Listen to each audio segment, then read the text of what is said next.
तो बस एक छोटी सी बात कहकर हम विराम करते हैं। रावण मर ही नहीं रहा था।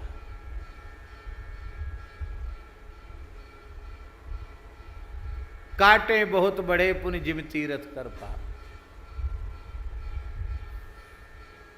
मर ही नहीं रहा था। राम जी सहज सर्वज्ञ हैं, फिर भी निराश हो गए। बोले इसकी भुजाएं सिर बार बार कट रहे हैं, मर क्यों नहीं रहा? तो राम जी ने विभीषण जी की ओर देखा। विभीषण जी ने कहा प्रभु इसका एक रहस्य है। क्या रहस्य है? बोले रहस्य ये है,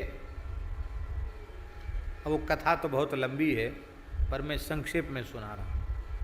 रहस्य ये है कि रावण अपने मृत्यु बाण को ब्रह्मा जी से मांग के लाया था। ये मृत्यु बाण कैसे आया? रघु जी का यश और कीर्ति सुनकर के रावण को बहुत ईर्ष्या हुई और रघु जी से युद्ध करने आया। रघु जी महाराज राम जी के पूर्वज रघु जी सरयू जी में संध्योपासन कर रहे थे। तो संध्या कटी पर्यंत जल में संध्या करके बाहर आए। तो बाहर आते ही उन्होंने एक चुल्लू जल और दक्षिण की ओर फेंका। तो रावण ने कहा महाराज ये संध्या के बाद और बाहर आकर दक्षिण को चुल्लू भर के फेंकना ऐसी कोई कर्मकांड की विधि तो है नहीं, ये आप क्या कर रहे हो? तो रघु जी ने कहा कि दंडकारण्य में एक ब्राह्मण की होमधेनु गाय, उस पर सिंह आक्रमण करने वाला था, सिंह आक्रमण कर रहा था।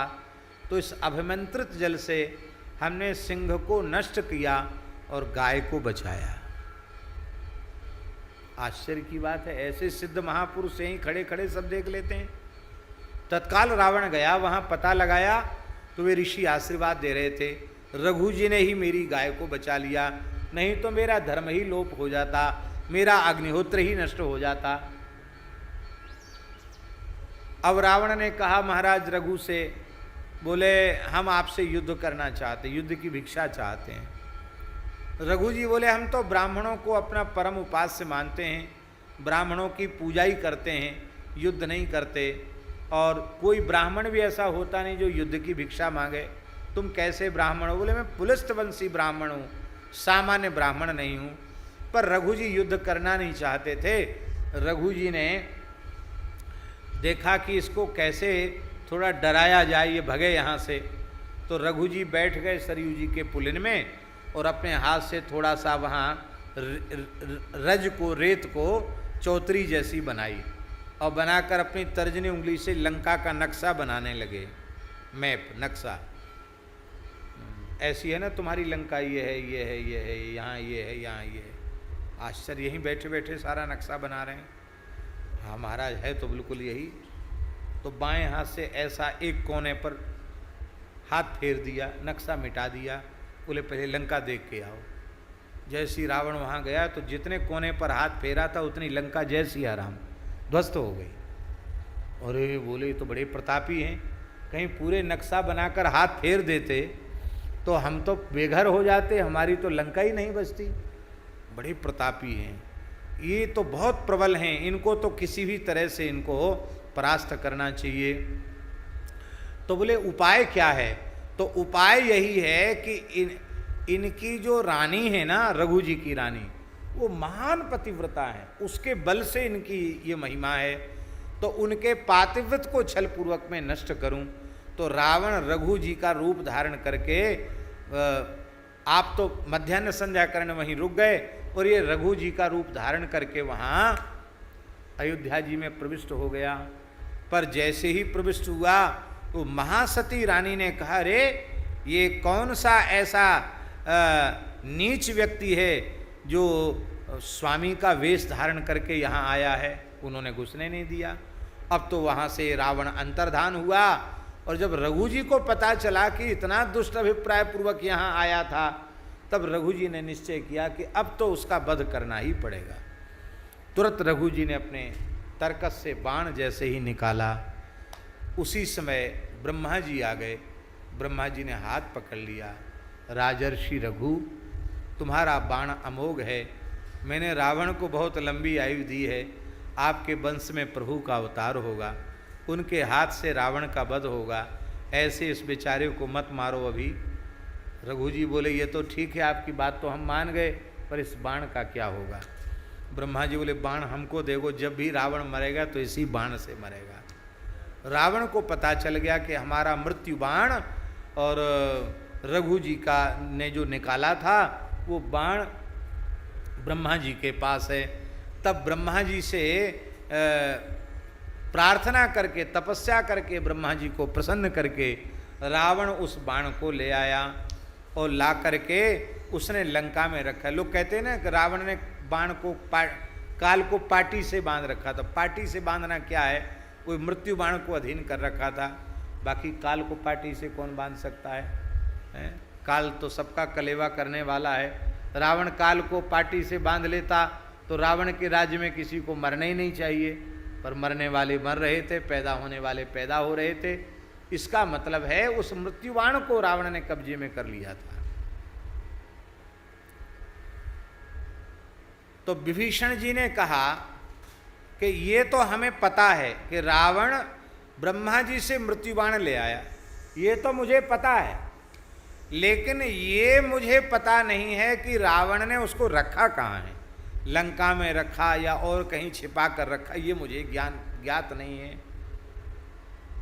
ओह, लंका में ही होगा, कहीं रखा होगा, ये मुझे पता नहीं है। हनुमान जी बोले, ये तो पता चलेगा कि बाण है उसके पास है, अब तो उसकी नानी के यहाँ से हम ले आवेंगे बाण, तुम चिंता मत करो।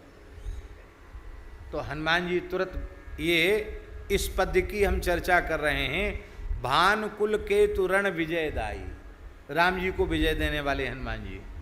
हनुमान जी तत्काल एक बटुक ब्रह्मचारी का वेश धारण करके गए, प्रकट हो गए लंका में।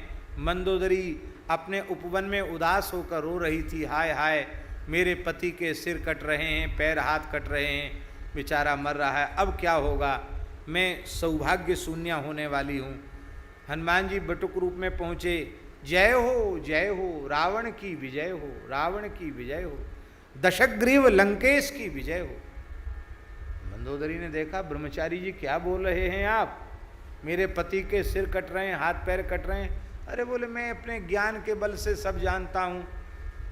राम जी, एक राम जी नहीं, न जाने कितने राम जी चले आवें तो भी रावण का कुछ बिगड़ने वाला नहीं है, क्योंकि ब्रह्मा जी के द्वारा प्राप्त मृत्युबाण रावण लेकर के आया है, और वो बाण तो रावण के पास है, वो कैसे राम जी उसको मारेंगे?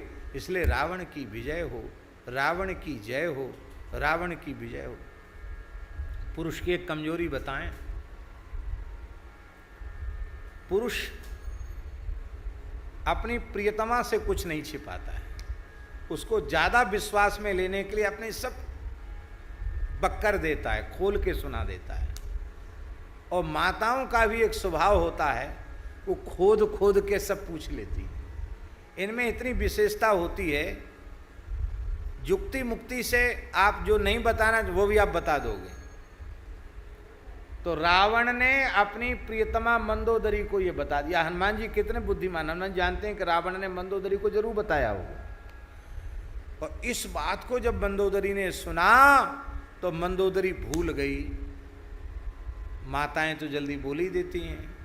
मंदोदरी बोली, ब्रह्मचारी जी आप बिल्कुल ठीक कह रहे हैं, मैं तो भूल ही गई थी। मेरे स्वामी मृत्युबाण लेकर आए और इसी स्तंभ में उन्होंने उसको छिपा कर रखा, ऐसा मुंह से निकल गया।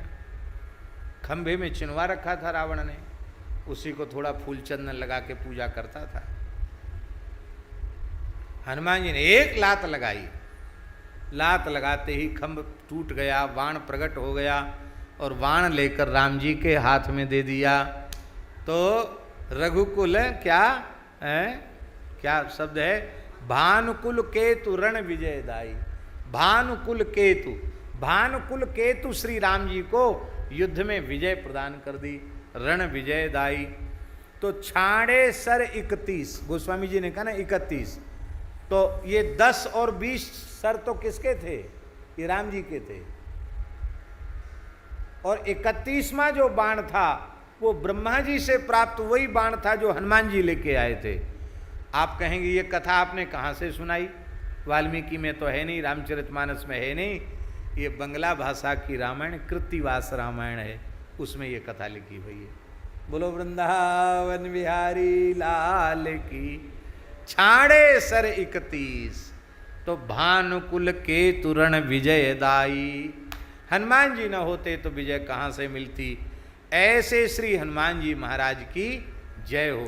तो आज एक चरण कम से कम पूरा करना था, आज वह एक चरण पूर्ण हुआ। इसके आगे की चर्चा कल करेंगे और प्रयास करेंगे कि कल ये पूर्ण हो जाए।